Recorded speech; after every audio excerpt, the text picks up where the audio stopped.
Terima kasih Anda masih bergabung bersama kami. Pemirsa, berikutnya kita akan simak Market Spotlight pada hari ini di Market Bas, saham aman dan BBCA menjadi pemberat IHSG dengan pelemahan 6% dan 1,64%.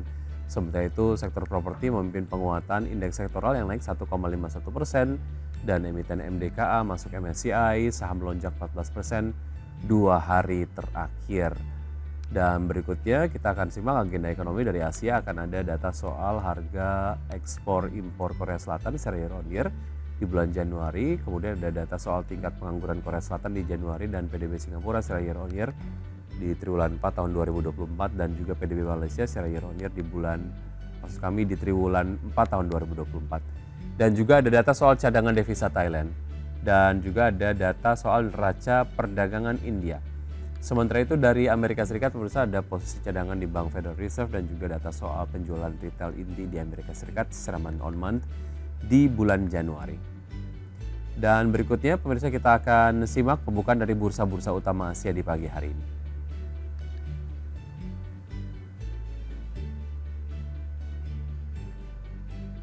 Untuk bursa-bursa utama Asia, pemirsa,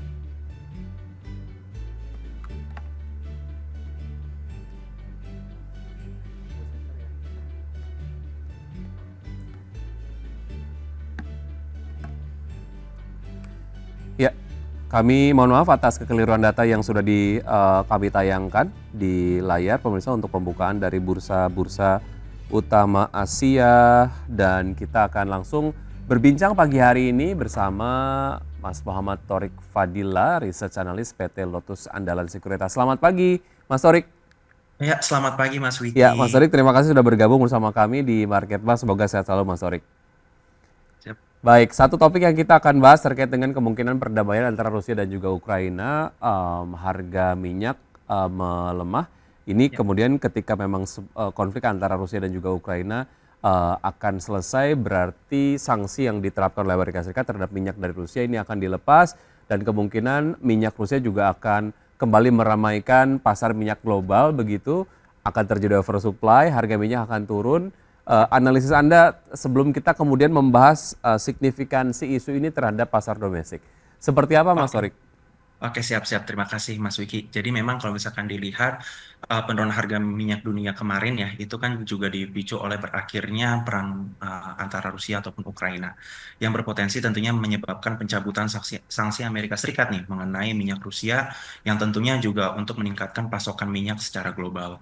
Nah, kalau misalkan nyatanya nanti Rusia dan Ukraina ini sudah damai, maka sanksi itu akan dicabut sehingga Rusia yang sebagai salah satu produsen minyak terbesar di dunia itu dapat kembali meningkatkan produksinya nih ke level sebelum terjadinya invasi antara Rusia maupun Ukraina.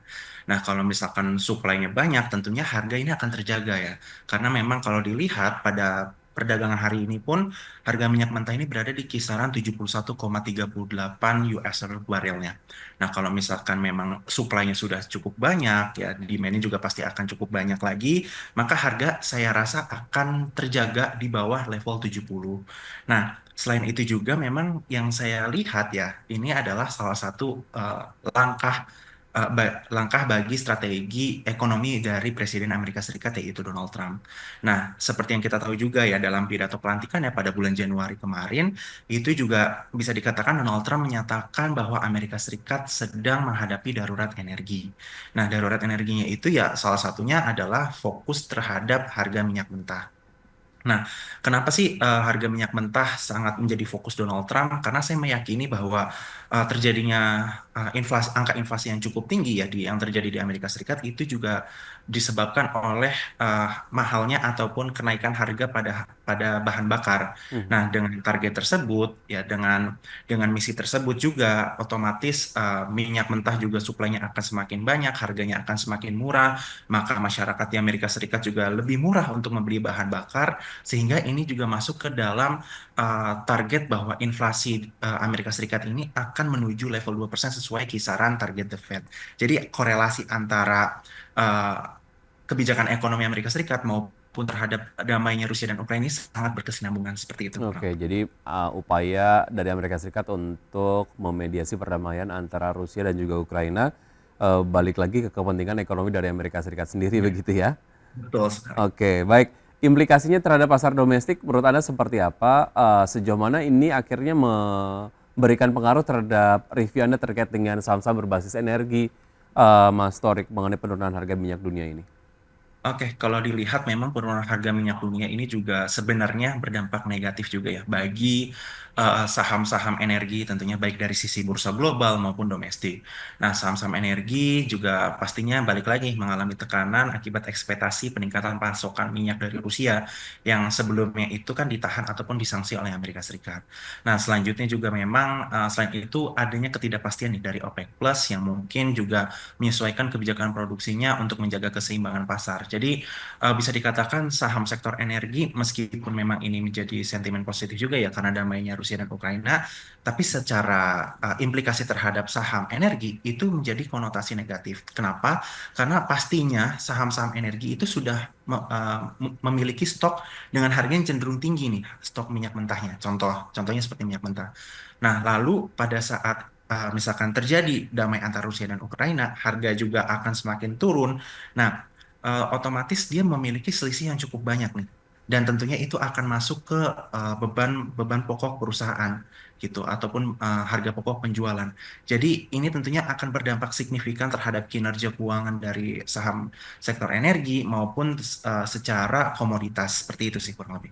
Oke, ada kurang lebih dua pengaruh yang cukup major lah ya terkait dengan kemungkinan perdamaian dari Rusia dan juga Ukraina ini diantaranya adalah penurunan dari harga minyak dunia, kemudian juga penguatan dari nilai tukar rupiah terhadap dolar Amerika Serikat sendiri yang kemudian menguat tipis lah. Sejauh mana dua sentimen ini mungkin akan cukup mempengaruhi pergerakan IHSG di akhir pekan ini, Mas Torik? Sebenarnya kalau misalkan USD IDR ini mengalami penguatan ya, ya mata uang kita juga mengalami penguatan itu sebenarnya cukup make sense ya. Kenapa? Karena seperti yang kita tahu juga ke belakang memang rupiah ini sedang dalam kondisi downtrend ya atau kecenderungan mengalami pelemahan. Jadi kalau misalkan mengalami penguatan cukup tipis itu sangat wajar. Terlebih kalau misalkan kita lihat view secara teknikal ya itu memang mata uang rupiah itu dalam kondisi sideways secara minor trend. Jadi memang ada probabilitas dia itu akan mengalami penurunan, akan mengalami penguatan hingga 16.275. Jadi kurang lebih seperti itu. Nah, implikasi terhadap IHSG, sebenarnya IHSG ini saat ini justru malah saya melihatnya dia tidak terlalu fokus terhadap pasar global. Kenapa? Seperti yang kita tahu ke belakang ya, indeks Wall Street itu dalam kondisi level all time high-nya meskipun memang terjadi ketidakpastian kebijakan ekonomi di era Donald Trump. Tapi meskipun memang Wall Street ini mengalami penguatan bahkan kecenderungan itu masih berada di level all time high-nya, itu tidak berlaku terhadap IHSG. Nah, kenapa? Justru malah IHSG ini fokus terhadap ketidakpastian kebijakan ekonomi di dalam domestiknya seperti itu. Mhm. Oke, artinya memang ada isu-isu domestik yang sebetulnya kalau kita lihat dari pasar dalam negeri sendiri ini mungkin menjadi lebih apa ya mempengaruhi pergerakan dari IHSG seperti Betul itu ya sekali. Mas Torik ya. Betul. Oke, baik.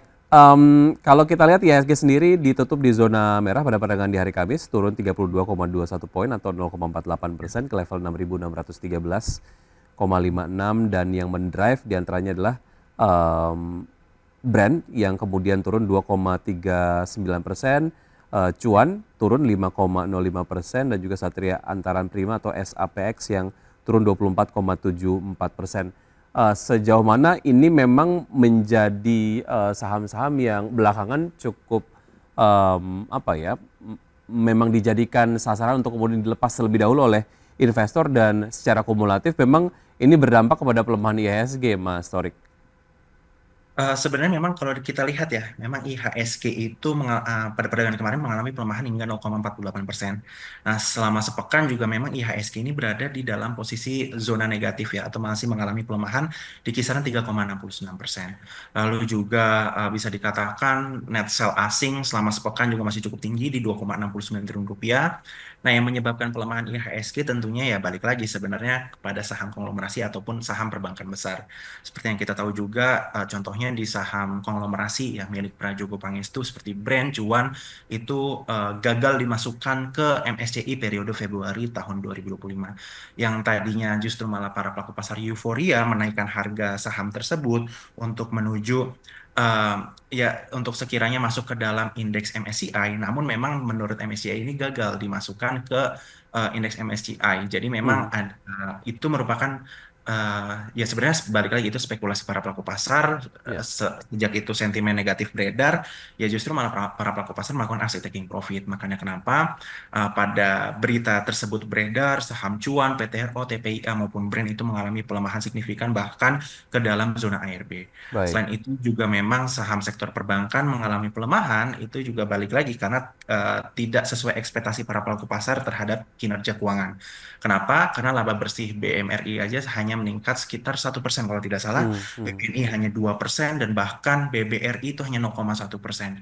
Nah, itu merupakan sebenarnya bisa dikatakan jauh di bawah ekspektasi para pelaku pasar ataupun investor karena berharapnya akan terjadi peningkatan laba signifikan yang berpengaruh terhadap dividen.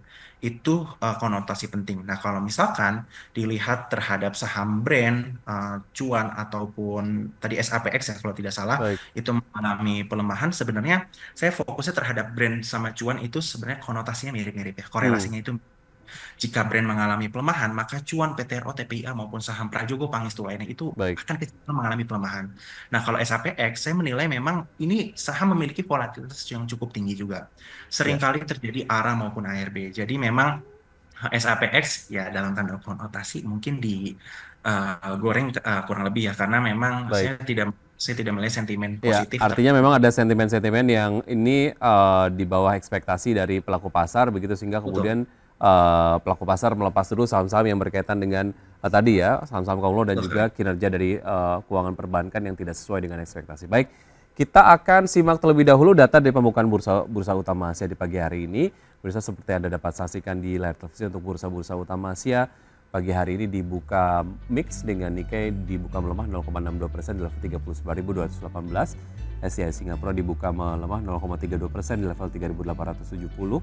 Kospi Korea dibuka menguat 0,33% di level 2.591 dan Hang Seng Hong Kong dibuka menguat 0,98% maksud kami di level 22.027.